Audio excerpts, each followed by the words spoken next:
Everybody, how's it going? It's Tara. It's the Biscuit Box. It's 11 o'clock on Wednesday. It's actually 2 minutes past 11. I'm doing good. I'm doing good. I'm on this challenge of turning up as close to 11 o'clock as possible. So I'm doing good the last few weeks. Hurrah! I hope you're all good and you're having a nice morning so far. It's sunny here in Dublin, and I hope it's sunny wherever you are, or it feels sunny anyway, whether it's actually the weather is sunny or not, it's kind of irrelevant. Okay, so today it's not just me. I'm with my guest today, and I'm really, really happy to talk to this lady who is a wealth of knowledge. And you're saying to me, a wealth of knowledge in what area, Tara? Anya Atara is an expert in spaces, in Feng Shui, in interiors, and she specializes in looking at a space, being able to really zone in visually on why it's not working. And she's going to share what that actually means with us today. And the beauty about what Anya does is she finds solutions for spaces. And we were having a chat just before we came on, and we were talking about how, you know, when people think of Feng Shui and getting that kind of service done in their space, and I felt the same, going, oh no, is she gonna tell me I have to change my whole house or turn it upside down? And Anya was saying, but there's always little solutions to the bigger problem in a space. So I'd love for you guys to obviously welcome Anya firstly, and Anya, how's it going? And welcome to the Biscuit Box. How are you? Thanks a million, Tara. Thanks a million for having me on. I'm delighted to be here. So yeah, tell us about the thing. Like, tell us about this. The first thing I want to ask you specifically is, what is Feng Shui? Like, we all know it's spaces, but what actually is it? Well, the best way to describe it is that it's about creating an environment for us to live that really benefits us. So it has a really long history. Like, it goes back 3,000 to 4,000 years ago, out of China, and it has had a resurgence probably since the 80s. But really, with our passion these days for peace and calm and wellness, it's more relevant than ever. So people really want to understand what it is. It can be lots of levels, but in the very basic level, it's about changing the chi, or the energy of a space. So if a space feels wrong to you, and all of us as humans can feel that if we walk into a space where there's been an argument, or if somebody hasn't been well, or you go to a restaurant that just doesn't feel right, there'll be reasons for that. So that it comes down to sort of what we call Sha energy, which is negative energy, or Sheng energy, which is positive. And we can feel that through our 5 senses. So it might physically feel wrong to us. It might smell wrong. It might look wrong. There might be loads of clutter. It might look dirty or whatever. It sound wrong, or aesthetically, or just on that taste level, it might feel wrong as well. So in our spaces, in our homes, we want to tune into where that's happening in our homes. And what I can do is I can understand why that is. So a lot of people don't really, they might feel it, they know there's something wrong, but they can't put their finger on it. So, and how would that wrongness impact your life then? Like, well, it can actually affect your life in a really big way. If you can't sleep well, that's like a huge part of your life. So there can be various reasons why somebody might not be sleeping well. And there can often be sort of a Feng Shui reason, a deep Feng Shui level reading that I can do that involves flying stars and calculations. But there's also sort of very practical things, like if you don't feel supported, if you don't feel safe in your room, there's a way to position your bed that That means that you can see the door, that you have a strong headboard behind you, that you don't have mirrors overlooking you. This is another big thing. Why people often don't sleep well in hotels, because there's usually a mirror right there. It's off-putting, like your amygdala, your fear senses, your bodily senses can't relax properly. So that's... If there's a mirror, because it's you're looking at another person in the thing, or... Well, yeah, just like... We're very emotional beings, and we actually feel things, and things are communicated to us all the time that our brain processes very fast, that, you know, the prefrontal cortex necessarily isn't aware of. It's the older parts of our brain, the amygdala, that feels that offness, that feels that fear.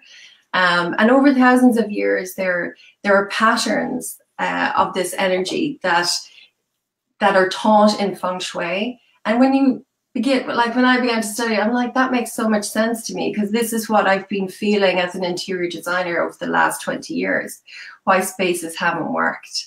And these are the actual reasons. So it's bringing where we are in terms of understanding how our brain works today, but this ancient history is there too. And Feng Shui really brings the two of those things together. Okay, so that kind of makes sense, doesn't it? Like it's translating it into modern day life, I guess. That's it. That we feel it, and there are actual reasons for that. So another great example would be, I know a lot of people here work from home. So if you have a home office, and if you aren't in what they call the power position. So the power position is, again, where you have a support at your back. So you have a solid wall behind you, and also you can see the door. So here I'm in my home office, and I can see the door here. I have the window here, so I can see outside in the mountain, and I have the support of a solid wall behind me. This is a power position. But if I turned and like I had my back to the door and I couldn't really see who was behind me coming in, then again, my body doesn't relax. I'm sort of, and nobody, yeah, that's it. And nobody wants that position on an office floor. Yeah. Either. You know, if you're in an open plan office, and if you have that position where people are constantly walking behind you, it's very distracting. So this is another thing. So people can make that change in their office now and feel better. And so that's nearly like having a visual of outside of the door and having the support behind. So that's kind of easy to manipulate your space right now. Like if you're watching this and you're feeling, that's it. And like there's an ancient history there too. It's what they call in landform Feng Shui the 4 celestial animals. You know, the ideal house would have a mountain at the back and sort of, you know, supportive arms that come out. That's called the azure dragon and the white tiger. And then you have like a lovely view out the front. Right. This is the ideal scenario for a home. So Feng Shui can also help recreate that in some way, even if you live in an apartment. Oh, okay. So it's because I kind of thought in an ideal world, like that would be great. But people don't live like that anymore, should they don't? There's always something that can be done. There is that kind of misconception. I was just talking to somebody yesterday and she said, Anya, I don't really want to have Feng Shui done in case you tell me that I have to move or something terrible is happening. And I don't know where that came from. There seems to be sort of that level of suspicion. Yeah. But Feng Shui is actually a really powerful tool that empowers people so that you can go, oh, okay, so I can make these simple changes. That means that I can feel a lot more comfortable where I live. Okay. I've lived in over like 30 different places in my life, most of them rentals. Yeah. So I've also picked up a lot of tricks and things that I know will definitely work. And a lot of them are based in Feng Shui without me even knowing that I was doing it back then. That's really brilliant. And something that I read about you when we were talking about you coming on, and I was, obviously reading more about you than normal, which I couldn't actually stop doing. It's just such an interesting topic, and because it relates to your day and then has impact on your life, which is so interesting. But one thing that I didn't know about Feng Shui, and what you do specifically, was that you work on outdoor spaces as well. And I was just saying to you before we went on live as well, that we're trying to do something with our garden, and I'm like, oh my God, where do you start? Like Pinterest overload, like. And I didn't know that you did that. So like, so for me, like, I know you don't live where I live, which I was crying about, going, oh no. So like, if I wanted you, like, do you have to travel all the way to Dublin to me? Because I know you're in the West. Like, how does it work if, say, and this is just such a selfish thing to be bringing up on the live, but if I wanted you to do my garden thingy, how would it work then? Well, actually, it works really, really well. I have clients abroad. I just did an Airbnb for someone in Austin, Texas. So it works really well because, like, we live in the 21st century. So I work with an iPad Pro and an Apple Pencil. So if you send me photos of your existing garden and you tell me what you hate and what you really want and how you want to live, like what would be your ideal day, how would you like to experience your garden, then I sketch on top of your actual photos, give you ideas, and then send them back to you. And this is a really fast way for people to see quickly and at a very cost-effective price, so that they get my expertise, get ideas. It's their own photos and overlaid with my sketches on top. And then we chat on the phone about it. So people have done this actually for their gardens. I just had a client recently in Dublin, and they had a very small kind of backyard that they did probably about 10 years ago, but it just wasn't really working for them. There's a lot of clutter, and they like bonsai, and they like, you know, to look after plants and things. And I put an outdoor sink there, and he said to me, I would never have thought of that. Now that I see it, I'm like, I really need an outdoor sink because everything happens in the kitchen sink. And I don't want to have the messy things that I have to clean for the car or repotting or whatever. Yeah, yeah. There are lots of other clever storage ideas to maximize their small space. Somebody just did it, and she's actually near me in Sligo, but she just emailed me her photos of her kitchen, and she said, my kitchen is driving me crazy. I'm giving birth soon.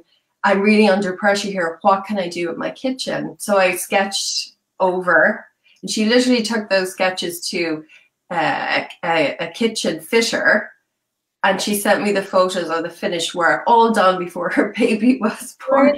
So it's a really fast way of making quick changes to your space. Okay, I'm definitely doing that. Like, and you share that link with me, and we'll put it in the comments if anyone else wants to have a go with that service, actually, because I think that's the big thing. And I've always felt, oh, I'd love to Feng Shui my whole life, and me and my house and my family. But it's the cost element of going, oh God, it's a big investment. Like, you know, people, I think, associate Feng Shui and that service with the elite and the really rich people that get all that stuff done. So this is a great solution to that, isn't it, Anya? Like, that's it. And like, there is a reason why many, many, many people who are very wealthy actually do and use Feng Shui. So at that level, for an in-depth, full classical report, it is probably expensive initially. It's the most expensive thing, most expensive service that I offer. But it's the kind of thing that if you've moved into your home, you get done once. Yeah. And it covers everybody in the house. So everybody's personal trigrams, everybody finds out what colors suit them, which direction they should be sleeping, which room in the house would suit them best, where to work, all your intention setting. It's a very hand-in-hand process when I work with people very closely. Very confidential. It's very, yeah, it's a high touch kind of experience. It's a very special experience. And you come away with actually two reports, one that's related to your personal feng shui, and that's yours, you know, whether, no matter where you live, like out in the world, you know, which colors to wear, what color your wallet should be for wealth and abundance. Also, Abundance, please. also in your home then, like if it's your long-term home, and you know there's illness in the family, there are people who found great results if there's infertility, for example, or if people want to change anything in their life, because it's aligning your home with your goals. So you get very clear on what it is you want in all these aspects of your life, whether it's family and community, or shining your light with the world, or marriage, relationships, community, helpful people, career, life purpose, your intuition, all of that is all covered. So yeah, it's a really beautiful report to do, and a special thing. But that's why I have the other offers as well. So if people want to just put their toe in the water with feng shui and see what it's like working with me, then there are those.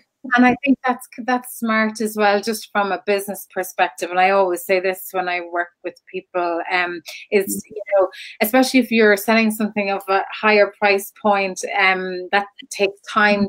You have to think about it and, you know, make a big decision. It's nice to have those entry products as well, that those tasters of giving people the value, and letting them experience what you do, especially in something like what you do, because there's so many different misconceptions about it, you know. I think that's really smart.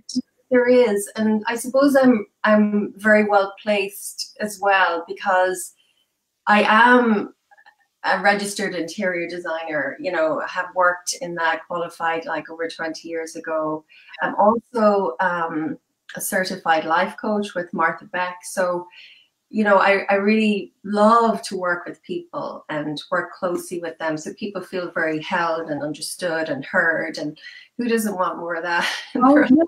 Oh my goodness, can you move in with me, please?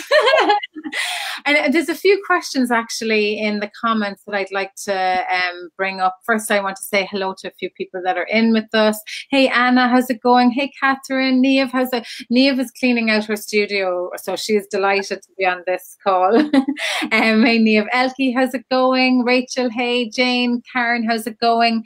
Asreen, how's it going? Michelle, hey, how's it going? Asreen has a good question actually, Anya. She says, wow, amazing. Is there any advice for those people sleeping and working in one room? Yes, this is very common. It's actually not advisable, really, to do that. But if you must do it because of, you know, your space constraints, then what I would suggest is make sure to change the chi, which is the energy in your space, before you sleep. So there's a few ways that you can do that. First of all, when you finish working, shut down the laptop or whatever it is, somehow close down that desk space, open the windows, change the chi, turn it then into a different environment, change the lighting, you know, bring in some like nice scented candles, or maybe you have an atomizer and burn some essential oils. Really change the feeling in the space from work to sleep. And make sure you don't bridge the two, like, oh, I'll just work, I'll bring the laptop over to the bed and I'll just start, you know, working. So, because you won't really switch off then. So, so it's like having one space for both functions, but changing when you finish one, you finish it and you change your space, not just what's going on in your head. I'm finished work now, but the space is still in work mode, like. That's it, because you feel it. Like you might go away to the kitchen, you go have your dinner or whatever it is, and then you come back and it still feels like an office. Yeah. No, like I do that in my own room here, that, you know, I like to have a morning routine. I like to have my work day. And when my work day finishes, that's it. Then I change my clothes, I'll just change the environment, and then I put on the candles. I have soft lighting. I never have lighting that comes just from above. It's about telling my brain, no, this is a different time. This is the yin part of the day. The yang part of the day is the active, the busy, the work. Yeah. So it would be very important, Ashling, to bring more yin to that environment in your bedroom. That's brilliant, Austrian. I hope that helps, girl. Get those candles and oils burning and lighting change. And it'll be interesting, and we'd love to hear how you get on with that, Austrian, if you do make those changes.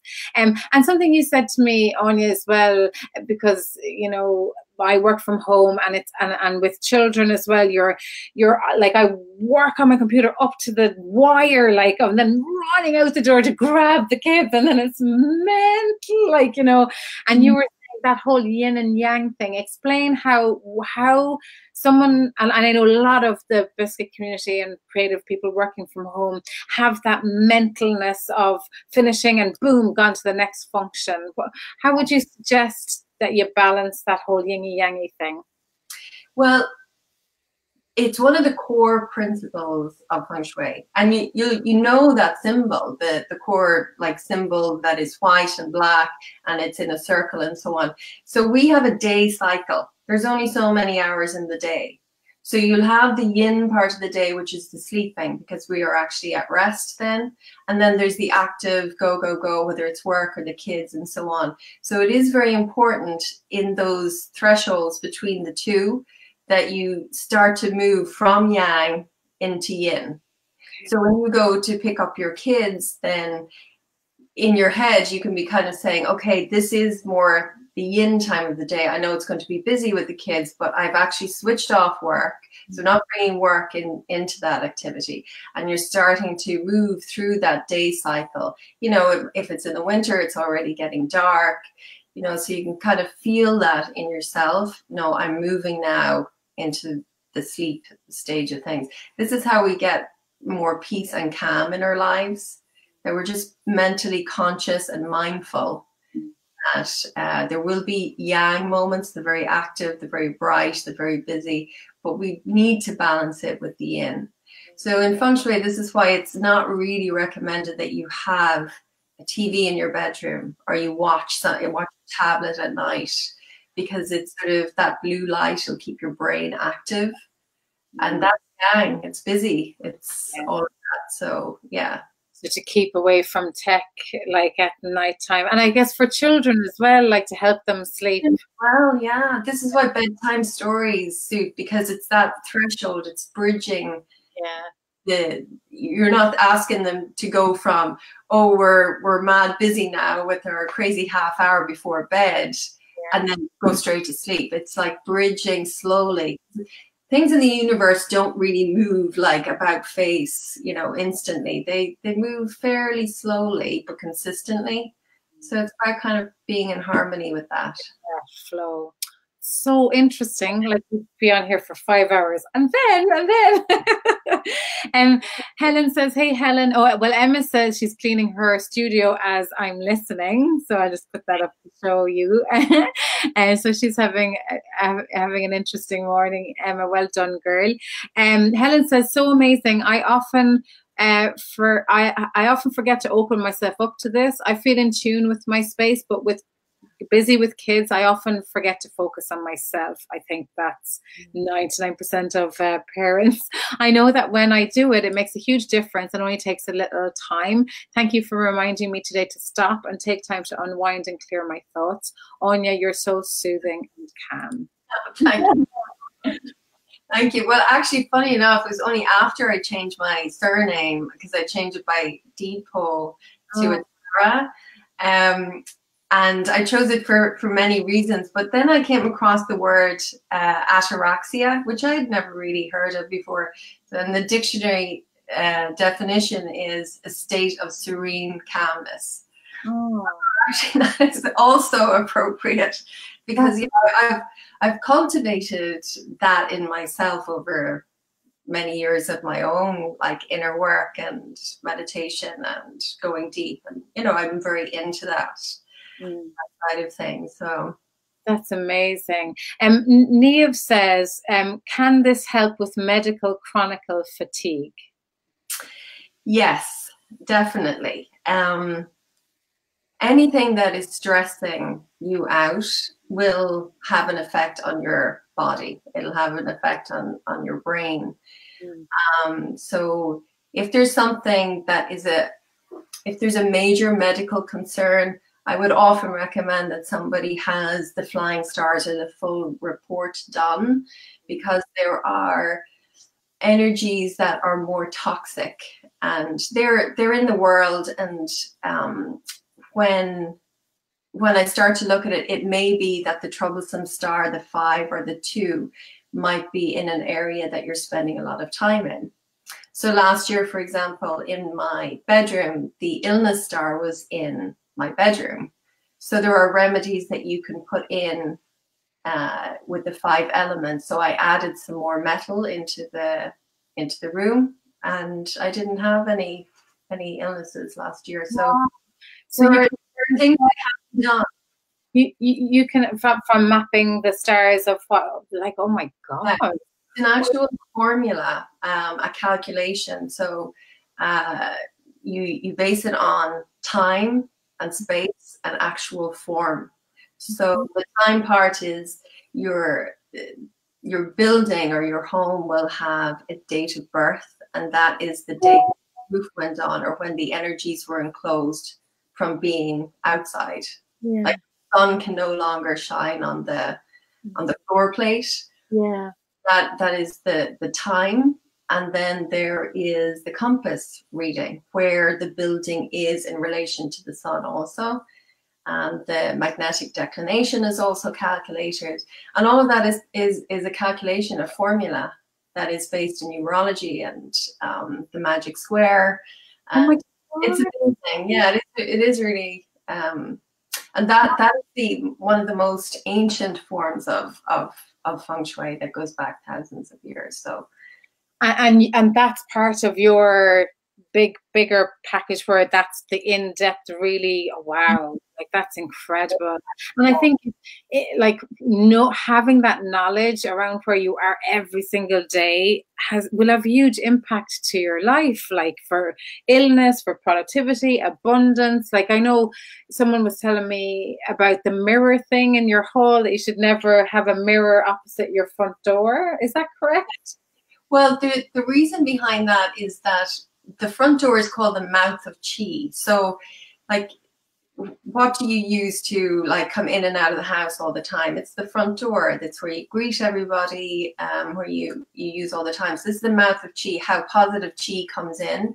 If you have a mirror right there, part of chi is light. So the light and the air, because Feng Shui literally means wind and water. So it's the air and water, which is a bit light-like, will hit the mirror and sort of bounce back out again, because it's literally reflecting the front door. So mirrors are great. There's nothing wrong with them in Feng Shui, but the best place to put them is to bring more positive chi. So if you have a beautiful garden or you have a beautiful painting, put the mirror in such a way that it doubles what you love. Yes. That's the best thing to do with mirrors. Yeah. Oh, that's incredible. Jeannie Mac, like, I know everyone's going, how can I get this stuff done? So we're going to leave links in the comments, gang, that you can, Anya will direct you to, if you want to talk to Anya, or, dive deeper into this stuff, we'll direct you to that in the comments. I just want to see if there's any more questions, or so Anna, or comments. Anna says, since we built an extension in our house, I am struggling with arranging my furniture. It is lovely, but it doesn't feel right. Where to start? So for Anya, a perfect thing for Anya would be take pictures of your thing, email it to Anya. She'll do a thingy, tell you what to do. Bob's your uncle. Boom, like, there you go, Anna, solution. And I'll just say that, like, there's 4 photos for €100, but if you have a floor plan, there's no charge to the floor plan, because it makes my life easier. Okay. So even if clients sometimes even just give me a rough sketch that they've sketched of their floor plan, especially when it's furniture. Yeah, So okay. in That's that situation, I'd probably ask to see more than just that room, because I want to understand how people are flowing through the house. okay. So That's the whole impact is not just the room of what they see first and how that feels. it'll be to do with how the whole flow is. Okay. Yeah, That's could be a few things going on there, but okay. That's brilliant. And Paula says, hi, Paula. Paula says, hi, Anna. Perhaps create a ritual around the new space to integrate it into the existing space. Set your intention around the space. Also, perhaps a space clearing. Our spaces are always teaching us. yes, Really? that's so true, Paula, and that is something that I'm also trained in. I've trained with Coach Brannigan, and in our own Celtic and pre-Celtic house and land clearing traditions. So yeah, that is something that I also offer, because yeah, there can be underground water streams, ley lines, a few things going on there, the history of the building, all of that. So we do cover a lot of that in depth when I work with people. There kind of can be things like that going on. Love rituals, absolutely love rituals. We all do have our own rituals, whether we know them or not, or whether we put like sacredness around it. But the more you tune into it, the more you sort of honor your own values.